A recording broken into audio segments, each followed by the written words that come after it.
नमस्कार, news state पे आप सभी का स्वागत है और मैं हूं आपके साथ आशिमा त्यागी। मैं हूं आपके साथ शुभम त्रिपाठी। गढ़ की लड़ाई की हर एक अपडेट लगातार हम आप तक पहुंचा रहे हैं। हमारे साथ तमाम वरिष्ठ सहयोगी हमारे साथ जुड़े हुए हैं, वरिष्ठ पत्रकार हमारे साथ जुड़े हुए हैं और हर एक बूथ से हर एक अपडेट न्यूज स्टेट आप तक पहुंचा रहा है। और बड़ी खबर आपको बता दें, यूपी उपचुनाव के लिए लगातार वोटिंग जारी है। 1 लोकसभा और 2 विधानसभा सीटों पर वोटिंग जारी है। मैनपुरी लोकसभा उपचुनाव के लिए मतदान जारी है। खतौली रामपुर विधानसभा सीट पर वोटिंग जारी है। तो उपचुनाव में लगभग 24.43 लाख मतदाता वोट डालेंगे। मैनपुरी लोकसभा उपचुनाव में 6 प्रत्याशी हैं। खतौली विधानसभा उपचुनाव में 14 प्रत्याशी हैं। रामपुर विधानसभा उपचुनाव में 10 उम्मीदवार हैं। तो बड़ी जानकारी आपको बता रहे हैं। तो सुबह सवेरे से मतदान जारी है। लोग लाइनों में खड़े होकर अपनी मत का इस्तेमाल करने के लिए पहुंच रहे हैं। मैनपुरी में मतदान शुरू हो चुका है। हमारे साथ रामगोपाल जी हैं। मतदान शुरू हो गया है। बहुत सारे आरोप भी आपने लगाए कि जो सरकार है उससे संरक्षण किया हुआ है। आरोप सही है, वो आरोप सही है, तथ्य है। मैनपुरी विधानसभा क्षेत्र में प्रिसाइडिंग ऑफिसर्स हमारे एजेंट को एजेंट नहीं बना रहे। मुझे इसकी शिकायत करने पड़ रही, इलेक्शन कमीशन से करने पड़ रही, ऑब्जर्वर से करने पड़ रही। देखते हैं क्या करते हैं, लेकिन इन सबका कोई चुनाव के परिणाम का असर पड़ने वाला नहीं। जितनी गड़बड़ी करेंगे हमें तो ज्यादा वोट मिलेंगे। नेताजी सबसे महत्वपूर्ण है चुनाव में और उनके नाम पर नेताजी के नाम पर पहले से ज्यादा वोट बढ़ रहा है। भारतीय जनता पार्टी के उम्मीदवार का दावा है कि वो चुनाव जीत जाएगा। भारतीय जनता पार्टी के उम्मीदवार में जमानत बचाने की डेढ़ है। हमारे साथ रामगोपाल जी हैं। इनका ये कहना है कि भारतीय जनता पार्टी के उम्मीदवार हैं, अपनी जमानत बचाने के लिए चुनाव लड़ रहे हैं और इसके साथ ही जो समाजवादी पार्टी है एक बार फिर यहाँ पर जीत दर्ज करेगी। डिम्पल यादव यहाँ से एक बार फिर से सांसद होंगी। सफाई से समस्या के साथ शर्मा न्यूज स्टेट। कहीं कहीं जो भी पीठासीन अधिकारी हैं वो एजेंट नहीं बना रहे और कहीं कहीं बाहर बैठा देते हैं। तो ये नियम में है कि वो अंदर ही रहेगा, जैसे मशीन को और जो भी वोट डालने आता उनके निगरानी रखे। तो इस तरीके से ये लोग गड़बड़ियां करना चाहते हैं। ईवीएम मशीनें भी कुछ खराब थी, बहुत बड़ी मात्रा में मशीनें खराब हैं। तो दाव पर दिग्गजों की किस्मत है और अपनी अपनी जीत का दावा यहां पर किया जा रहा है। और देखिए, आपको सुबह सवेरे से तस्वीर भी हम दिखा रहे हैं मतदान केंद्रों की, किस तरह से मतदान के लिए जो बड़ी संख्या में लोग अपने घरों से बाहर निकल रहे हैं और अपने मत का इस्तेमाल करने के लिए पहुंच रहे हैं। खास मेहमान भी हमारे साथ जुड़े हुए हैं, लेकिन सबसे पहले अनुराग हमारे साथ जसवंत नगर से लाइव जुड़े हैं। सीधा आपका रुख करना चाहेंगे। आप 9 बज चुके हैं, क्या कुछ तस्वीर जो है वो मतदान केंद्रों से निकलकर सामने आ रही है और कितना उत्साह वोटर्स में देखा जा रहा है?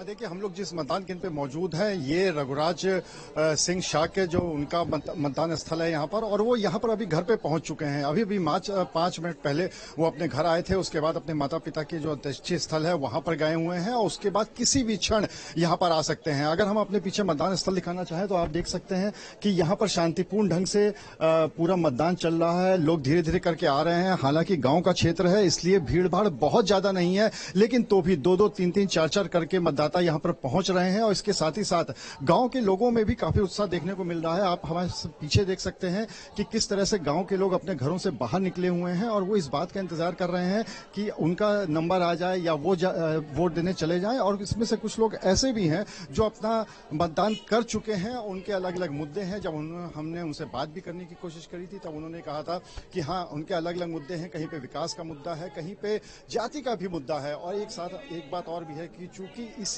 गांव के हैं रघुराज, इसलिए वो भी एक फैक्टर यहाँ पे काम कर रहा है। फिलहाल यहाँ पर किसी भी क्षण रघुराज आ सकते हैं। वो अपना वोट कास्ट करेंगे और उसके बाद फिर यहाँ से अपने जो दूसरे मतदान स्थल है उसके लिए निकल जाएंगे। जी बिल्कुल। तो लगातार हर एक अपडेट हम आप तक पहुंचा रहे हैं। हमारे साथ उमाकांत लखेड़ा साहब और एनके सिंह साहब लगातार बने हुए हैं। उमाकांत जी, जिस विषय पर हम चर्चा कर रहे हैं, जो कि समाजवाद का जिक्र हुआ, समाजवाद की बात लगातार मंचों से की जा रही है, मैं चाहूंगा आप अपनी बात पूरी करें। देखिए, और देखिए कि जो बदलते दौर में जो भारत की राजनीति में हुआ है, तो समाजवाद को हर पार्टी ने अपने अपने हिसाब से इस्तेमाल करने की कोशिश की है। कांग्रेस जब सत्ता में थी तो इंदिरा जी ने उसको समाजवाद को भारत के कॉन्स्टिट्यूशन का हिस्सा बनाया।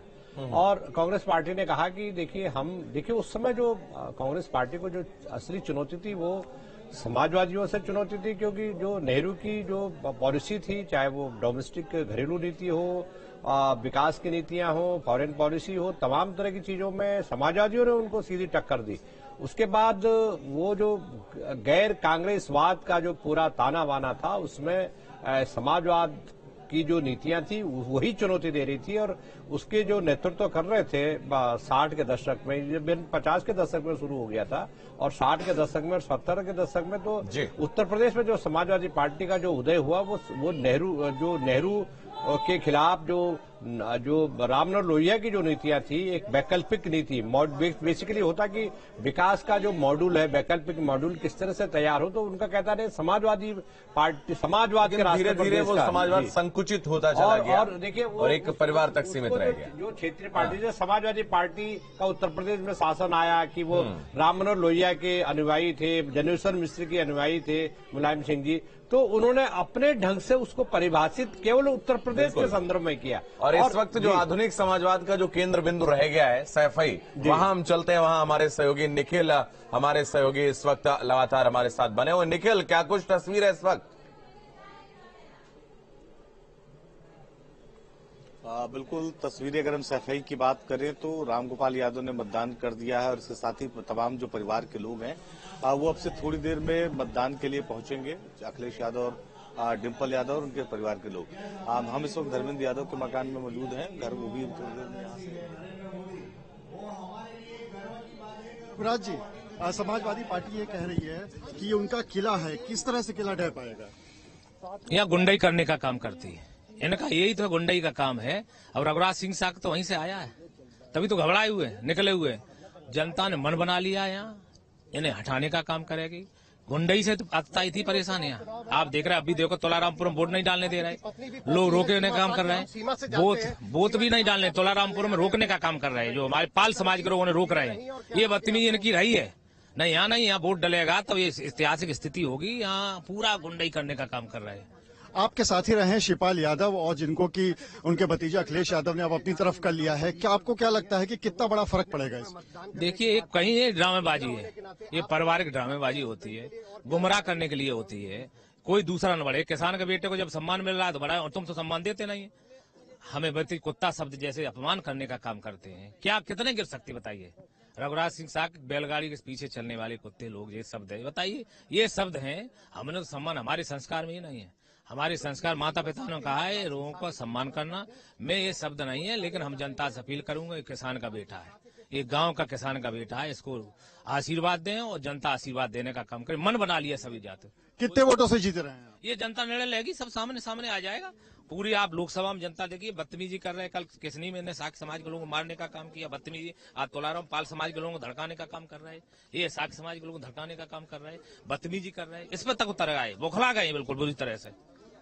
तो ये थे रघुराज सिंह शाह के, जो ये कह रहे हैं कि उनको जीत उनकी पक्की है, और लगातार वो आरोप भी लगा रहे हैं कि जो समाजवादी पार्टी है वो गुंडागर्दी का काम करती है। इनकी पत्नी भी हमारे साथ मौजूद है, इनसे बात करेंगे। आपको लगता है कि आपके पति जो है इस बार जीत के आने वाले हैं? हमारे पति तो हमेशा ही जीतते हैं। वो तो उन्होंने 2 बार धोखा दे दिया, नहीं तो अभी तक जीतते ही रहे हैं, क्योंकि वो हमेशा जनता ही के बीच में रहते हैं। उनको इससे मतलब नहीं है कि चुनाव के समय जनता के बीच में जाए, वो रात दिन जनता के ही साथ रहते हैं। और सपा कह रही है कि डिम्पल यादव को लेके आए हैं तो कहीं ना कहीं एक महिलाओं का रुझान उस तरफ हो जाएगा। ऐसा नहीं है, जनता यहाँ बहुत परेशान हो गई, जनता परिवर्तन चाहती है। महिला हम भी है, महिला घर घर में, ऐसा कुछ नहीं है। और हम भी महिलाओं का हम बराबर अपने पति के साथ कंधे से कंधा मिलाकर चलने वाले हैं, जनता के बीच में आने जाने वाले हैं। तो ये रघुराज जी की पत्नी थी, इनका ये कहना है कि महिलाएं सभी घर में हैं और कंधे से कंधा मिला के वो अपने पति के साथ चल रही हैं, और दोनों ही इस बात को सुनिश्चित कर रहे हैं कि उनकी जीत इस बार पक्की है। पुनीत पांडे के साथ अनुराग अग्रवाल, न्यूज स्टेट, कानपुर।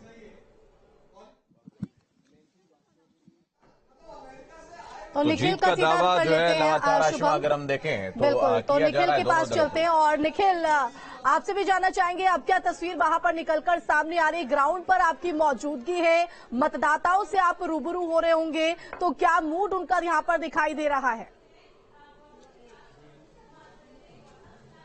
देखिए, सैफई में इस वक्त जहां मैं मौजूद हूं, आसपास के जितने भी पोलिंग बूथ है यहाँ पर जब भी आप जाइएगा तो जो समाजवादी विचारधारा है और जो नेताजी का के लिए इमोशनल है वो तमाम मतदाताओं में देखने को मिल रहा है। तमाम मतदाता जो है वो साफ कह रहे हैं कि उनको किस दल से जो है किस दल की तरफ जाना है। चूंकि ये गढ़ माना जाता है समाजवादी पार्टी का, लिहाजा ये सवाल यहाँ के कम से कम मतदाताओं के आसपास के लोगों से पूछना तो बेईमानी होगा कि वो आखिर किस दल के लिए वो सोच रहे हैं, उनके मन में क्या है।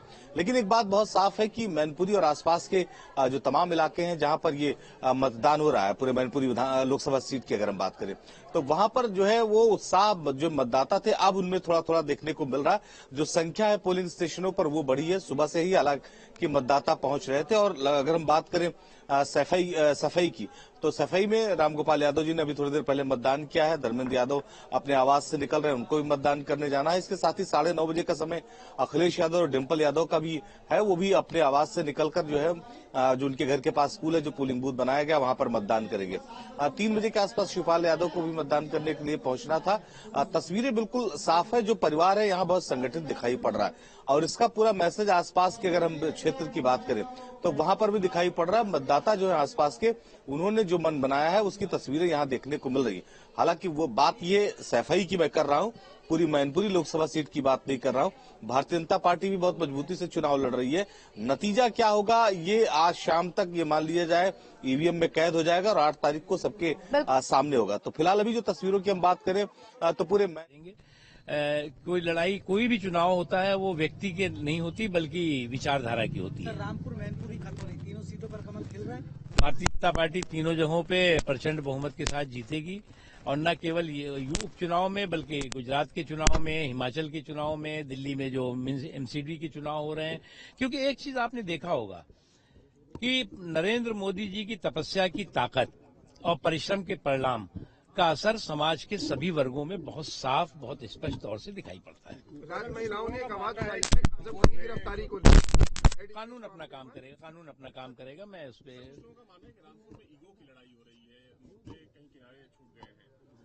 देखो, मुझे लगता है कि होनी भी नहीं चाहिए और एक चीज सबको समझना चाहिए कि कोई चुनाव आखिरी चुनाव नहीं होता, कोई जीत आखिरी जीत नहीं होती, कोई हार आखिरी हार नहीं होती। इसलिए हम भारतीय जनता पार्टी जब चुनाव जीतती है तो उसके बाद आज देखिए चुनाव हमारा हो रहा है, लेकिन हमारी पार्टी की लीडरशिप जो है वो अगले चुनाव की तैयारी कर रही है। लोगों के बीच में किन मुद्दों को लेकर जाना है, किस लेके जोखे को लेके जाना है, कर रहे हैं।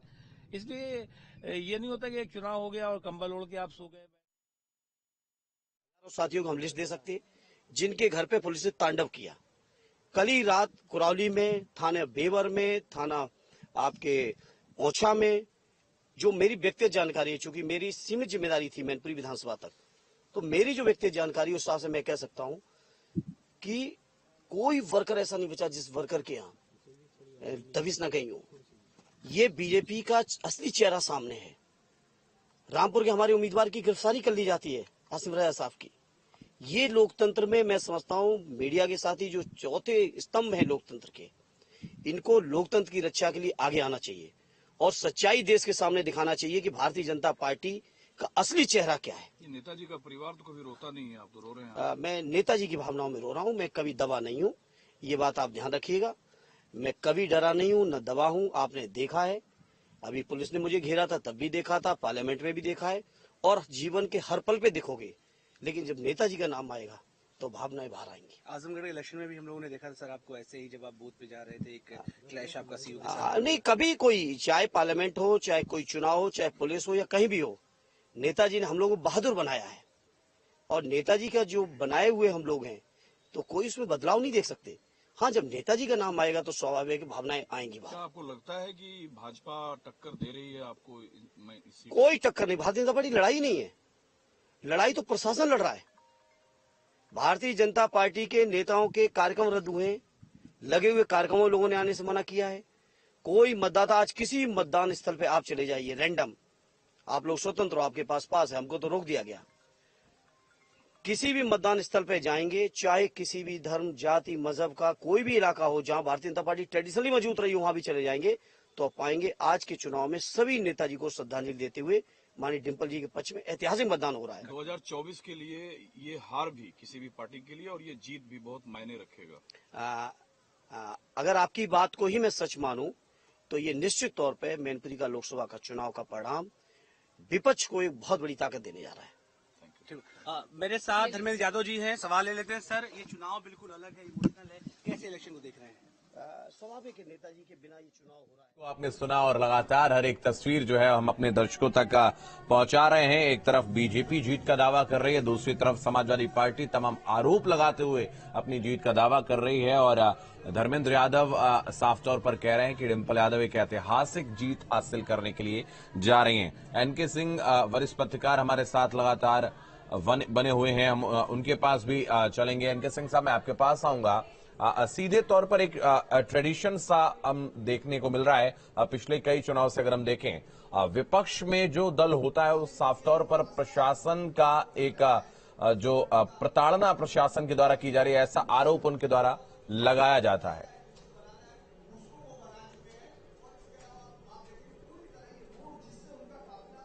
जी हाँ, ये काफी दिनों से चल रहा है और पहले ये होता था कि कम से कम वापस आएंगे किसिंग साहब। मुख्तार अब्बास नकवी क्या कुछ कह रहे सुनाते हैं।